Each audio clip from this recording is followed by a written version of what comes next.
Bismillah walhamdulillah wassalatu wassalamu ala rasulillah. Assalamu alaikum. Peace to you all.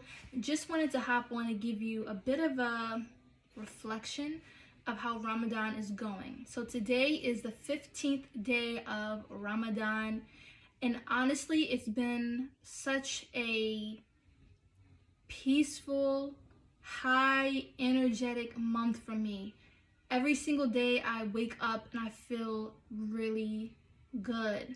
And I was journaling the other day thinking about if I were to identify a perfect day as a Muslim for me, it would be the days within the month of Ramadan. Because Allah subhanahu wa ta'ala tells us in the Quran that He did not create the mankind and the jinn kind except to worship Him. So my number one purpose and top priority as a living human being is to make sure that I'm worshiping my Creator.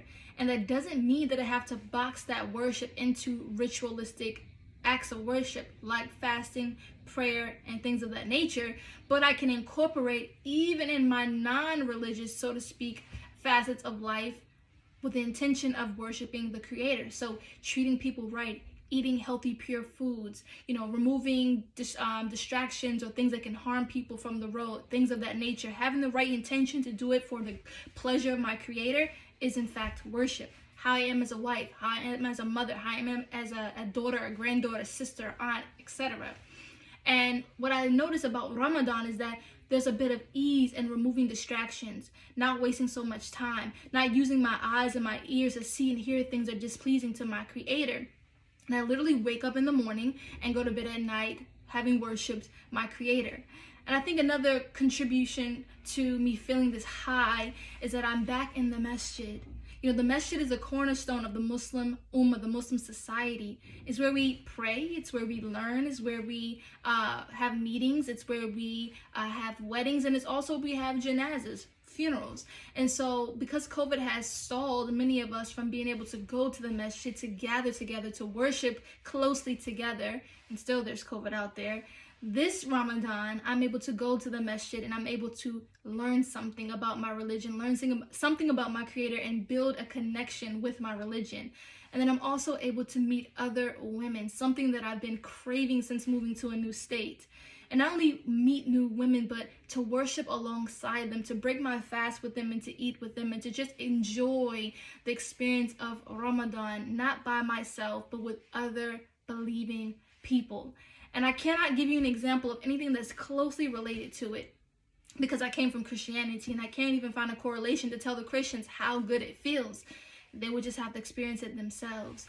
But I'm kind of in a very interesting space because in the middle 10 days of Ramadan, you feel this sense of exhaustion because Fajr is the first prayer of the day is getting earlier in the day. So I'm waking up around 4 something compared to 5 something. And then, we're praying later in the nighttime. And because our last prayer of the day is getting later in the night, I'm coming home a little bit later in the night, but not too late like how it is in the summertime. So I'm staying up later at night and getting about 2 to 3 or sometimes 4 hours of sleep to wake up to eat my pre-fasting meal. And so I'm starting to feel like many other believers are feeling a sense of exhaustion. But I'm telling you, like I'm telling myself, to push through it. In that exhaustion, in that endurance is the reward that we're seeking on the other side.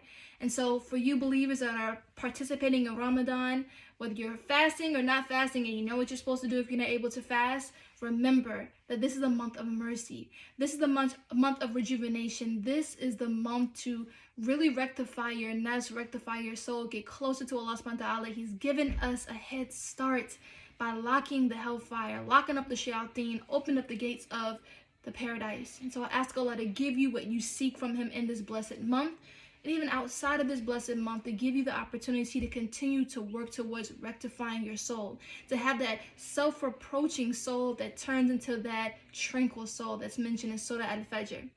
That's all I got for you. Assalamu alaikum. Peace.